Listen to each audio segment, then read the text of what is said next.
Siapa itu, Kang? Kanjeng Senopati Ardalepa. Hah? Ayo, cepat turun ke jalan, Kang. Cepat mengaturkan sembah. Daulat Kanjeng Senopati, kami menghaturkan sembah. Sembah kalian kuterima. Daulat Kanjeng. Kampung Jamparing ini bersih dan teratur. Kamu kepala kampungnya? Bukan, Kanjeng. Kepala kampung adalah Bapak Minangka. Hamba hanya petani biasa. Siapa namamu? Nama hamba Arum Binang. Biasa dipanggil Arum. Yang di sebelah kiri ini istri hamba. Itu siapa yang tidak pakai baju? Cuma pakai kain sebatas dada? Ini Gayatri, adik hamba, Kanjeng. Mohon ampun, Kanjeng. Dia baru pulang dari sungai. Jadi... tidak apa. Aku mengerti. Di negeriku juga begitu. Para wanita kalau pulang dari sungai pakai kain sebatas dada. Daulat Kanjeng. Ya, teruskan saja pekerjaan kalian. Aku akan jalan lagi. Daulat Kanjeng.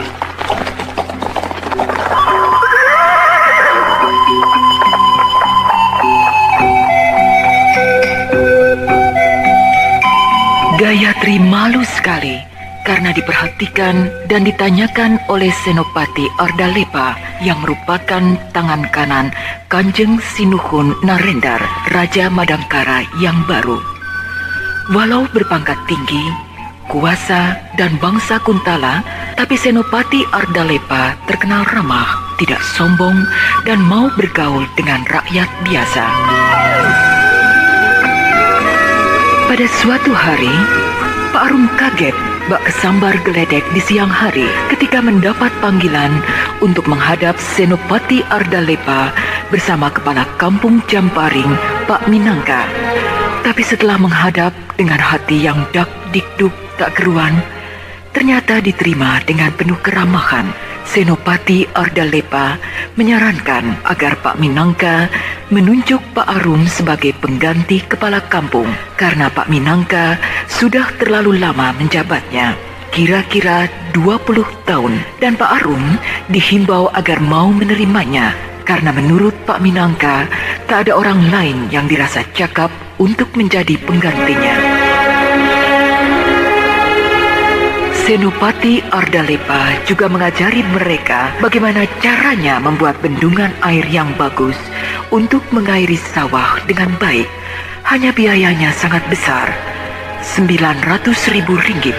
Pulangnya, Pak Arum dan Pak Minangka diberi oleh-oleh yang cukup banyak. Entah mimpi apa mereka sebelumnya.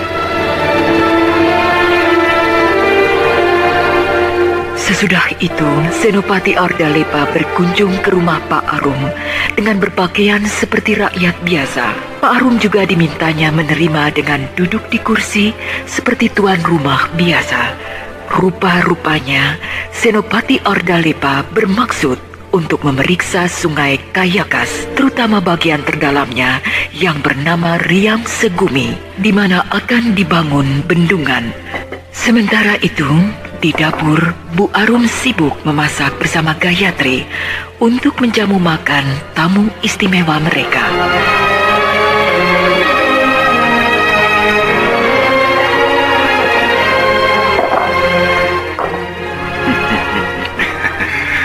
Pak Arum, nampaknya kamu bahagia.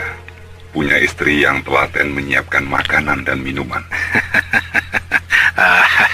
Hamba kira Kanjeng pun demikian. Aku tidak punya istri. Hah? Ya, istriku sudah meninggal 2 tahun yang lalu. Oh, maaf Kanjeng. Tidak apa.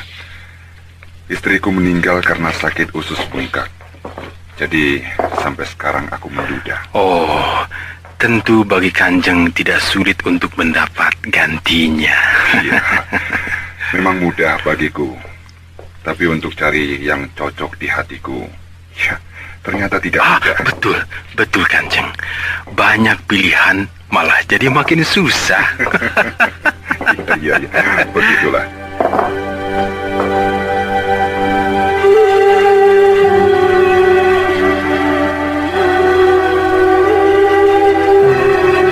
Lima hari kemudian, seorang hulu balang utusan Senopati Ardalepa datang ke tempat Pak Arum menyampaikan bingkisan sebagai tanda terima kasih karena sewaktu berkunjung ke rumah Pak Arum kemarin dulu, sang Senopati telah mendapat perlakuan serta jamuan sangat istimewa. Gayatri juga mendapat bingkisan tersendiri. Tentu saja ketiga orang itu sangat gembira.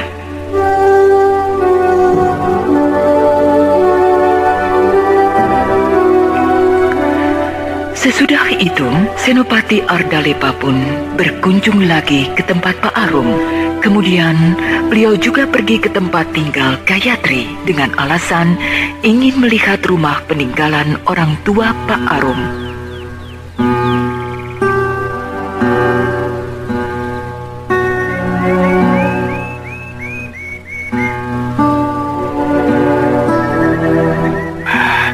Inilah rumah peninggalan orang tua kami itu, Kanjeng. Ya. Daulat, Kanjeng. Hamba mengaturkan sembah. Oh, sembahmu kuterima. Daulat, Kanjeng. Mari, Kanjeng, kita masuk. Iya. Tri, siapkan minuman. Baik, Kakang. Rumah ini lebar, tapi kuno. Bangunannya sudah tua. Niat untuk memugarnya ada, Kanjeng. Tapi menunggu panen begitu.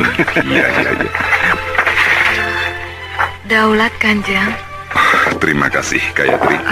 Daulat, Kanjeng. Menurut Pak Arum, kamu dulu ngewaru. Benar, Kanjeng. Kenapa tidak diteruskan? Modalnya habis sewaktu dulu ada perang. Daulat, Kanjeng, hamba mohon undur. Iya. Pak Arum, perkara bendungan Sungai Kayakas itu rupanya tidak bisa secepat yang kita kira. Daulat, Kanjeng, hamba pun sudah mengira. Tentu di kalangan junjungan keraton terdapat yang setuju dan tidak. Iya, sebenarnya memang begitu. Tapi dalam rembuk kemarin, semua pembesar keraton menyatakan setuju. Malah Baginda Narendra pun mendukung. Nah, hal begitu yang kurang kusukai. Mengapa, Kanjeng? Ya, aku tidak mau diistimewakan. Memang aku mengerti. Mereka semua sungkan padaku karena aku kepercayaan pertama Sri Maharaja Kuntala. Tapi aku lebih suka kalau tidak setuju, bilang tidak setuju. Jangan di depanku bilang iya, di belakang kasak kusuk. Hambatan hanya satu, yaitu uang kas kerajaan tidak mencukupi. Untuk itu, aku sudah mengutus Hulu Balang Gajah Depa pergi ke kerajaan Kuntala untuk menyampaikan permohonanku kepada Sri Maharaja. Iya.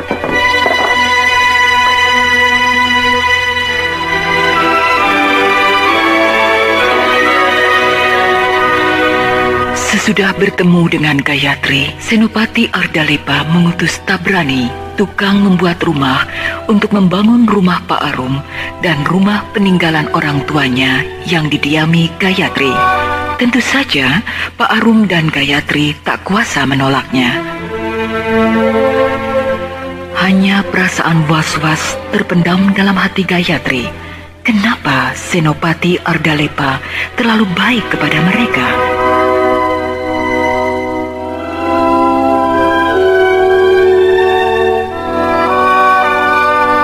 Ada titah apakah hamba dipanggil tuanku? Ada undangan dari kerajaan Niskala. Pesta selamatan lahirnya putra Baginda Jayengpati. Terkabullah kehendak beliau. Punya keturunan untuk meneruskan tahta singgasana kerajaan Niskala. Sebagai turut rasa gembira, aku akan mengutusmu ke sana untuk menghadiri pesta tersebut. Hamba? Ya. Sebab yang paling pantas untuk menghadiri upacara selamatan pribadi seorang raja hanya kamu, Ardalepa. Hamba mengucapkan terima kasih atas kepercayaan tuanku menunjuk hamba. Tapi sebelumnya mohon ampun.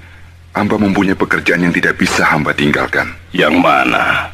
Apakah pembuatan 2 rumah di kampung Jamparing itu? Bunga yang harum, Wanginya yang semerbak akan tercium kemana-mana. Begitu pula kembang kampung Jampari. Wanginya sudah menyusup ke dalam keraton. Tuanku berseloka. Bukankah bahasa seloka paling digemari insan yang sedang dimabuk asmara? Ardalepa, singa Kuntala yang paling ditakuti, kini tak berkutik, manakala sekuntum bunga menggelitik kalbunya. Tuanku, 1000 panah, selaksa tombak, 1.000.000 pedang mengepung hamba. Hamba tak akan bergeming sedikit pun. Namun, senjata yang tak akan pernah bisa ditangkis oleh pendekar manapun adalah panah asmara. Baiklah Ardalepa. Siapa namanya? Gayatri. Gayatri. Suatu nama mengandung makna. Namun makna itu belum terungkap olehku. Iya, demikian pula hamba, tuanku. Sebab hal ini baru dalam tahap langkah awal. Ardalepa, apa yang kamu pandang baik, perbuatlah. Namun janganlah sampai pamor Kuntala kebanggaan kita menjadi redup karenanya. Akan hamba camkan, tuanku. Syukurlah.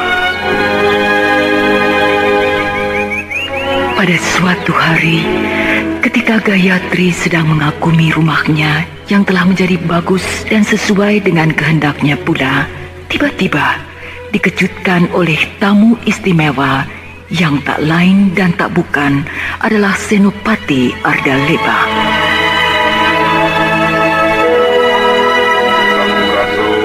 Rampes. Kanjeng Senopati, hamba menghaturkan sembah. Sembahmu kuterima. Daulat, Kanjeng. Apakah sudah sesuai dengan kehendakmu? Hamba tidak tahu dengan apa harus membalas budi baik Kanjeng. Kamu harus membalas budi itu. Harus. Baik Kanjeng. Baik. Dengan apa hamba yang miskin membalasnya? Kamu harus sanggup dan dapat meluluskan apa yang kuperintahkan. Hamba akan berusaha. Baik, aku minta kau tersenyum. Tersenyum? Loh, disuruh senyum kok bengong? Mana senyumnya? Katanya kamu ingin membalas budiku. Kenapa diam? Mengapa takut dan gemeteran? Mulut terkunci. Coba, pandang aku, lalu tersenyum. Ayo.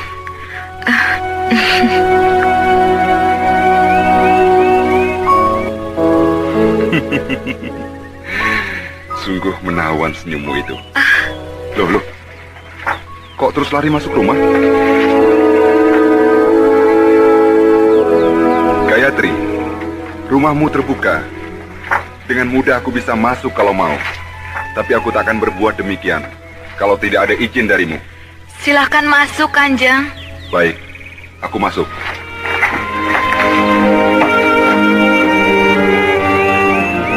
Senopati Ardalepa masuk ke dalam rumah Gayatri. Ternyata untuk memberikan oleh-oleh kepada Gayatri. Ketika tamunya sudah pulang, barulah Gayatri membuka oleh-oleh berupa kotak kecil itu. Dan ternyata penuh perhiasan emas berlian.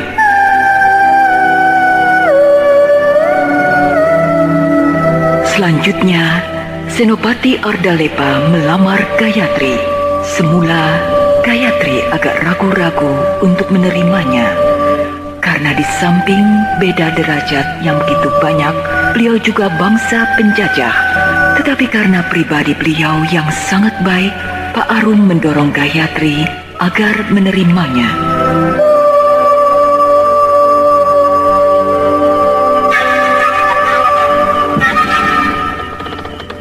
Dinda Gayatri, aku merasa bahagia dan bersyukur bahwa wanita yang sanggup menggetarkan hatiku telah sudi menerimaku.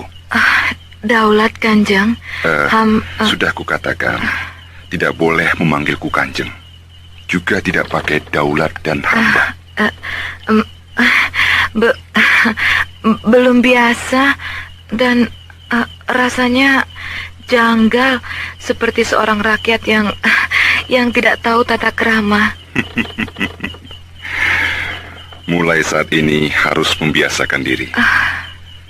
Sebab sekalipun kamu seorang wanita bangsawan, tetap akan kularang memanggilku Kanjeng. Baiklah, Kakang. Nah, itu yang kuharapkan. Gayatri, setelah kita menikah nanti, aku tak ingin tinggal di keraton. Aku lebih suka tinggal di sini. Iya, aku ingin hidup di tengah-tengah rakyat. Oh, Kakang, betapa bahagia saya mendengarnya. Betapa senangnya. Pagi-pagi berangkat ke keraton, sore pulang, dan kamu berdiri di depan rumah menyambutku pulang kerja. Kakang, dalam kesempatan ini saya ingin menyampaikan sesuatu. Katakanlah. Semoga Kakang tidak akan kecewa.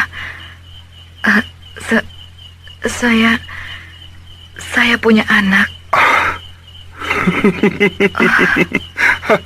Kukira apa? Punya anak saja kenapa risau? Kakang tidak kecewa? Kenapa harus kecewa? Malah aku senang. Berarti rumah tangga kita tidak akan sepi. Terima kasih, Kakang. Nah, berapa anakmu? 1, 2, 3? 1, laki-laki. Bagus. Aku punya teman untuk balapan menunggang kuda. Di mana dia sekarang? Hilang. Hilang? Iya. Waktu pasukan Kuntala menyerbu ke sini, keadaan sangat kacau. Rakyat panik pergi mengungsi. Dan saat itulah saya berpisah dengan anak saya. Siapa namanya? Brahma. Entah di mana dia sekarang. Tapi naluri saya mengatakan dia masih hidup.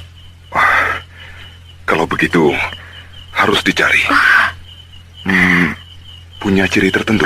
Tidak. Tapi sebagai tanda yang mungkin bisa dijadikan ciri, dia membawa pedang Panglima Bernawa. Pedang Bernawa? Iya.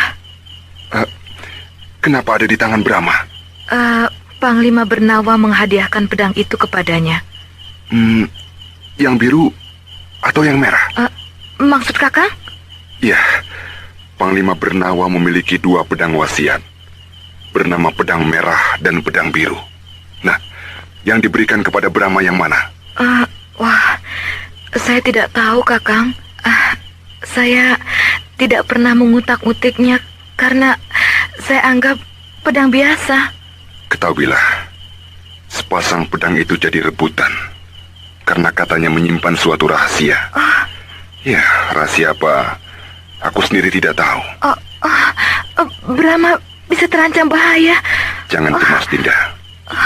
Aku akan perintahkan Hulu Balang Sakala, kepala pasukan rahasia, untuk mencari Brahma.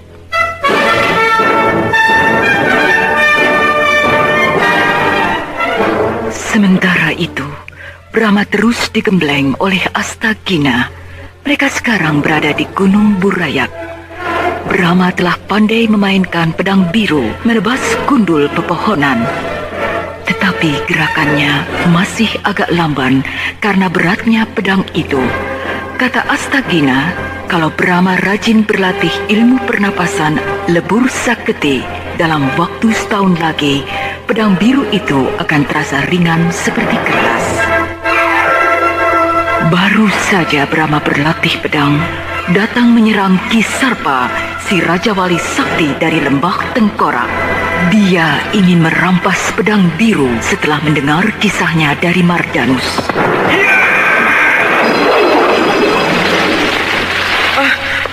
Edan, si botak itu melancarkan serangan tenaga dalam. Untung kakek Astagina cepat menangkis hingga arahnya berbelok kena pohon yang ada di sampingku. Sampai hancur. Hei, Sarpa, kau jangan gila, ha? Pakai kekerasan pada anak kecil.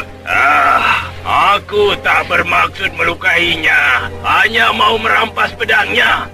Ayo, diberikan tidak? Kau mundur, Brahma. Tuh, duduk di atas batu sana.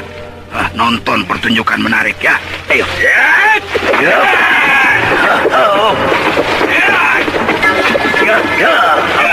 Cepat sekali. Si Sarpa, si kepala botak itu, tangan dan kakinya seperti kitiran angin. Tapi kakek Astagina juga hebat. Berputar-putar, jungkir balik tak karuan, sampai si botak jadi bingung. Nah, si botak mundur terus. Dia sibuk sekali. Sebentar lagi juga kalah.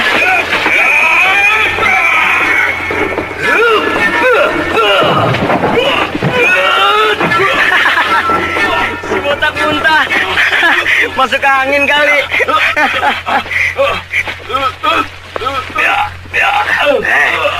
Sekarang cepat kamu pergi, botak, dan jangan cari aku lagi. Ayo pergi, ayo. Kenapa tidak dibunuh saja, kek? Dia kan jahat, golongan hitam, kek. Tidak, dia sedang terluka parah, Brahma. Pantang bagi seorang pendekar membunuh musuh yang sedang terluka parah. Ya, lain halnya kalau tewas di saat pertarungan berlangsung. Nah, seperti tadi itu, ketika dia menyerangku dengan aji kilat buana dan kuhadang dengan Bayu Bajra. Tapi nanti dia akan mencari kakek terus. Oh, tidak apa-apa. Dengan begitu, aku merasa tertantang dan selalu berusaha meningkatkan latihan. Kalau malas berlatih, berarti akan tamat riwayatku. Nah, ayo, sekarang kita pergi lagi ya. Tempat ini ternyata sudah diketahui orang-orang yang mengincar pedang biru. Pergi lagi. Pindah-pindah melulu, kek. Katanya kamu ingin mengembara seperti pendekar. Iya, kek. Ayo, kek.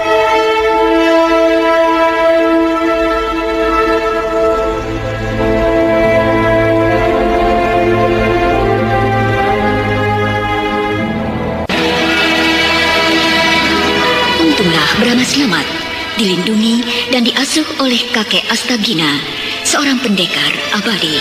Sedangkan Gayatri akhirnya dipersunting oleh Senopati Ardalepa, seorang bangsa kuno.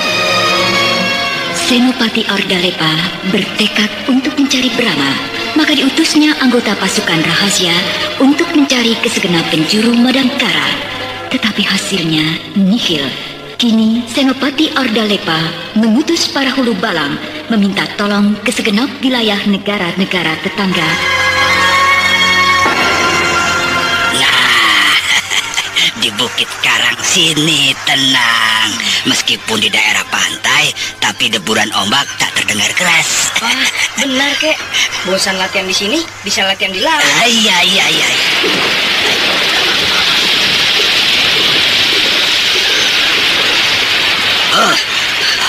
Burung raksasa. Belum pernah aku melihat burung Raja Wali sebesar itu. Aduh, kukira mau menyerang kita. Syukurlah cuma lewat. Suaranya keras sekali. Sayapnya juga bunyi keras sekali. Ayo, kek, cari sarangnya. Jangan gegabah. Burung itu sangat buas. Jangan diganggu. Diserang Raja Wali kecil saja, kita akan repot dan kewalahan. Apalagi seperti tadi, Raja Wali raksasa. Disabet sayapnya saja kita bisa hancur. Pakai pedang biru ini, kek, pasti dia kalah. Untuk apa, Brahma? Kita manusia, dia binatang. Tidak usah saling mengganggu. Kalau dia menyerang kita? Nah, itu lain perkara, ya. Kalau bisa naik ke punggungnya, wah enak ya kek. Bisa terbang ke angkasa, putar-putar ke sana kemari, melayang-layang sampai ke langit. Ya, mudah-mudahan dia mau membawamu ke langit. Kalau dia lewat lagi, akan saya panggil. Oh iya, boleh. Di pantai itu, Astagina dan Brahma menemukan sebuah goa kecil yang dalamnya cukup luas. Lantainya bagus, keras. Astagina memutuskan untuk tinggal di situ selama Brahma menghendakinya. Sementara itu, Gayatri telah melahirkan seorang putri dari perkawinannya dengan Senopati Ardalepa dan diberi nama Mantili. Umurnya beda 7 tahun dengan Brahma. Ketika berpisah, Brahma berumur 6 tahun. Setahun kemudian, lahirlah Mantili.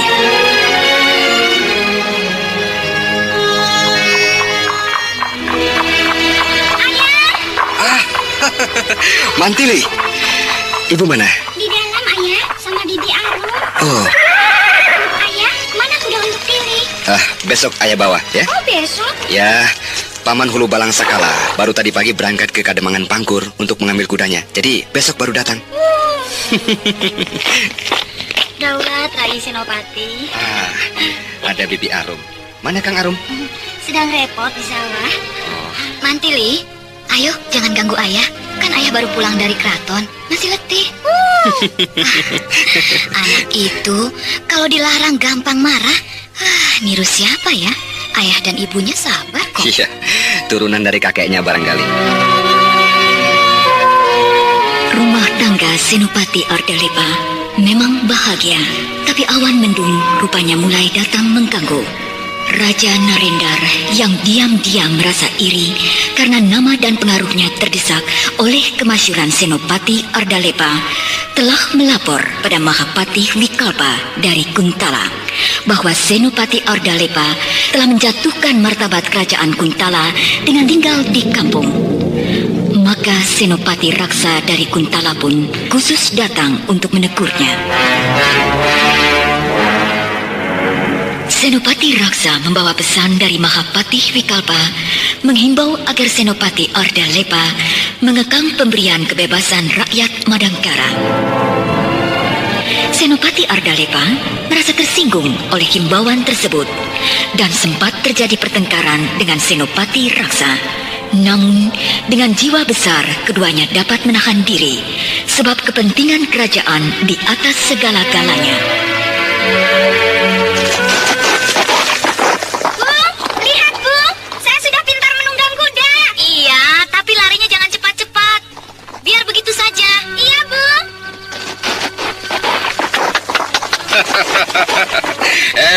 Hebat. Anak ayah sudah pandai menunggang kuda. Ayo Mantili, sudah. Tuh, ayah pulang. Biarlah. Dia sedang menikmati kesenangannya. Si hitam kuda yang sudah terlatih baik. Dia tahu penunggangnya anak kecil yang baru belajar.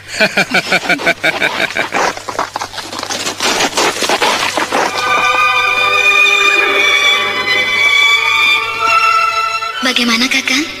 Ada perkembangan baru? Belum, Dinda. Senopati Raksa baru pulang ke Kuntala tadi pagi. Ya, tak lama lagi pasti ada berita dari kerajaan Kuntala. Kemungkinan besar aku akan dipanggil. Iya, Kakang. Kalau aku ditarik ke kerajaan Kuntala, apa Dinda bersedia ikut?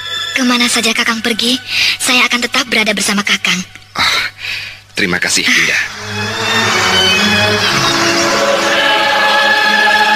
Sementara itu, Brahma terus berlatih bersama Astagina di pantai selatan. Sekarang dengan mudah Brahma sudah mampu menghancurkan batu-batu besar.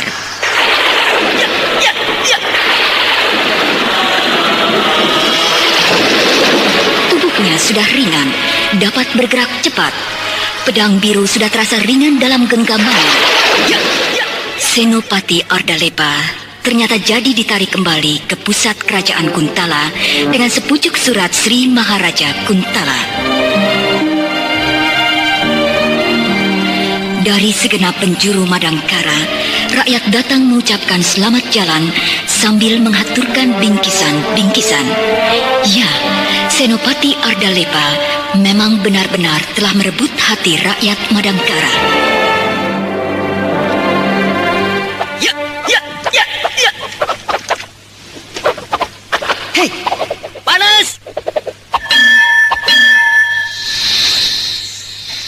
Oh, kenapa pedang itu tiba-tiba jadi panas? Hei, pedang biru itu berubah jadi merah. Oh, jadi bara. Seperti besi yang dibakar, merah membara.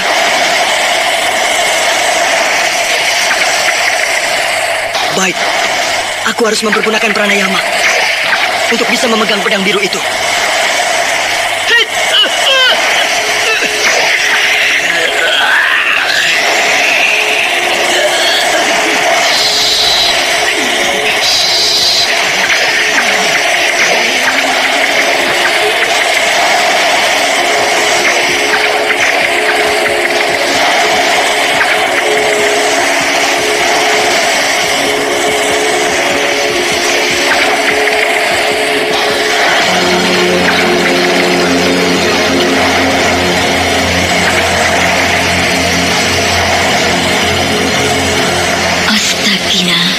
Brama sedang tergeletak pingsan. Tubuhnya tidak apa-apa. Kedua tangannya masih memegang pedang biru. Ketika Brama sadar kembali dan menceritakan pengalamannya, barulah Astagina tahu bahwa khasiat tenaga utama pedang biru telah masuk ke dalam tubuh Brama. Sekarang tubuhnya menjadi tahan terhadap segala macam cuaca.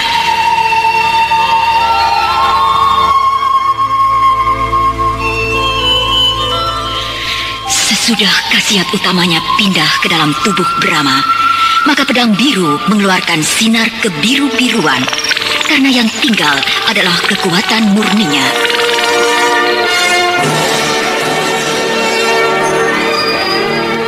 Tak lama kemudian, Raja Wali Raksasa lewat lagi di atas Brama dan Astagina.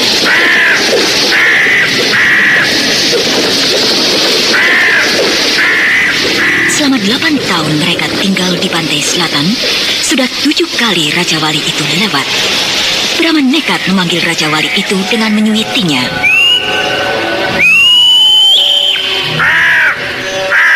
Tuh, lihat kek, burung itu celingukan.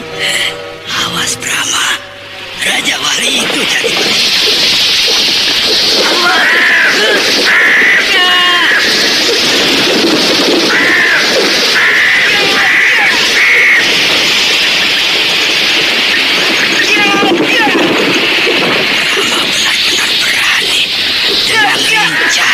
dia melayani gempuran Raja Wali yang keras itu.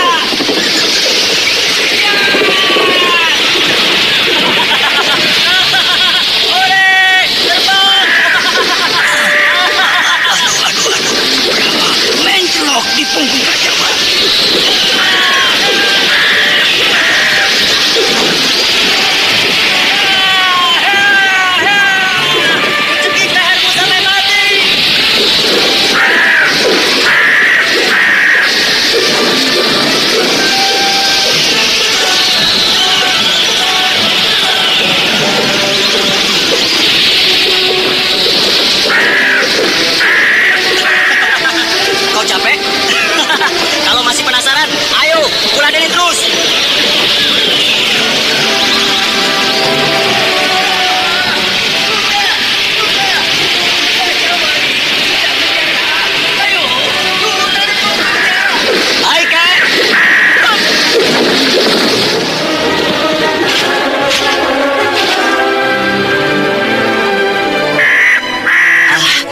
Terima kasih Raja Wali.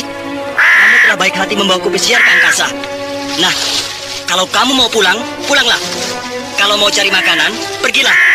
Atau kamu mau tinggal bersama kami di sini? Semuanya boleh kamu pilih sesuka hatimu. Kamu terbang lagi? Berputar-putar? Apakah kamu akan mengajak bertarung lagi? Brama, sudah. Dia akan pergi, ya. Tapi terlebih dulu akan melakukan penghormatan padamu. Oh ya? Nah, tuh lihat. Cara terbang yang lain dengan tadi. Sekarang kelihatan tenang. Iya, dia berputar-putar dengan kalem. Selamat jalan Raja Wali. Sampai bertemu lagi.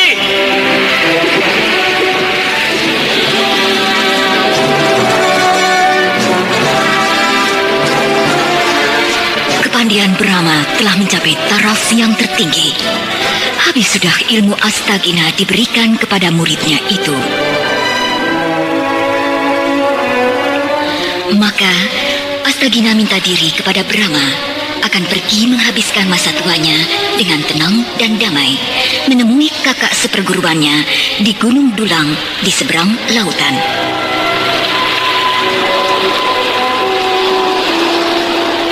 Brahma terpaksa melepas kepergian gurunya itu dengan sangat haru.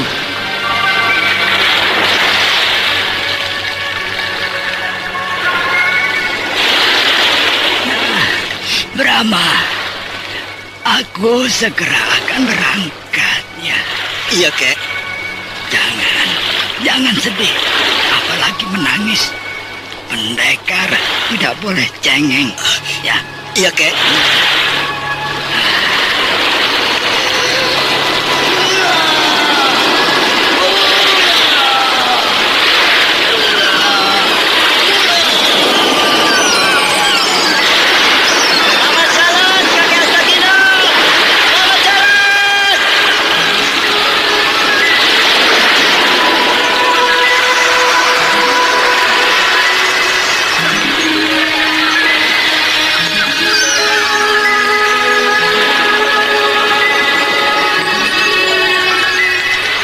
Setelah berpisah dengan gurunya, Brahma memutuskan untuk kembali ke ibunya di kampung Camparing. Tapi sudah 3 hari ia berjalan ke utara, arah kampungnya, belum juga berjumpa dengan manusia, apalagi rumah penduduk. Untunglah ia bertemu dengan Raja Wali raksasa. Ia ditolong oleh Raja Wali itu, dibawa terbang di atas punggung, diantar ke sebuah kampung di balik gunung.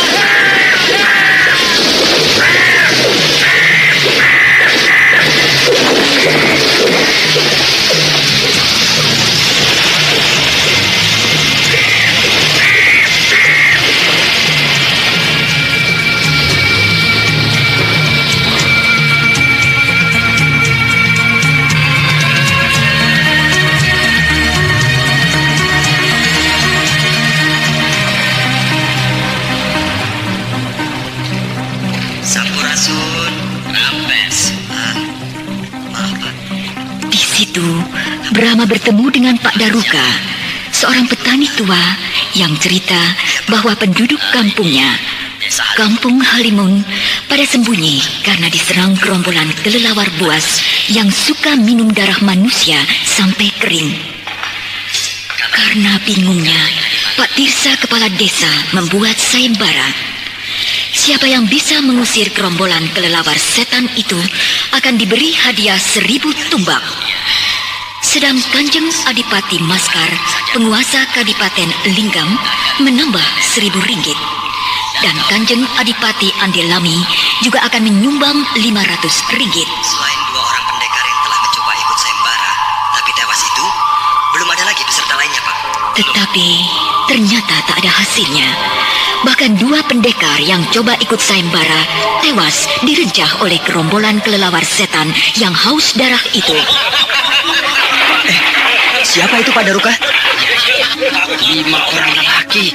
Pasti mereka akan ikut sayembara. Oh ya? Lihat saja, tampaknya serem-serem, jalannya gagah, semuanya bawa pedang. Pasti mereka para pendekar jagoan. Wah, bakal ramai nih.